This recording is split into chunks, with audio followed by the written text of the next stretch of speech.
ஒரு விளையாட்டாக ஒன்று சொல்லுவாங்க தெரியுமா? தப்பு பண்ணவங்க மட்டும்தான் உள்ளே இருக்காங்கன்னு அர்த்தம் இல்லை.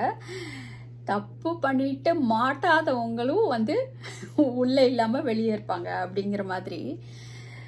நாம் சமூகத்துக்காக மற்றவங்க நம்மளை எப்படி எடுத்துப்பாங்க அப்படிங்கிறதுக்காக நாம் ஒரு விதமான ஒரு பர்சனாலிட்டியோடு வந்து உலா வந்துட்டுருப்போம்.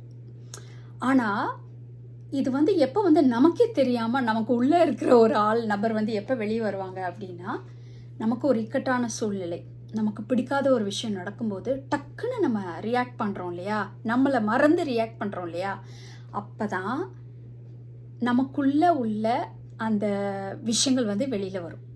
அப்போது எப்படி ஒரு பிடிக்காத ஒரு இடத்துல எப்படி நம்ம ரியாக்ட் பண்ணுறோம், எப்படி நம்ம அதை கையாளுறோம் அப்படிங்கிறத நம்ம கவனித்தோம் அப்படின்னா, மற்றவங்க அதை எப்படி பண்ணுறாங்கங்கிறத கவனித்தோன்னா நம்மளை பற்றியும் அவங்கள பற்றியும்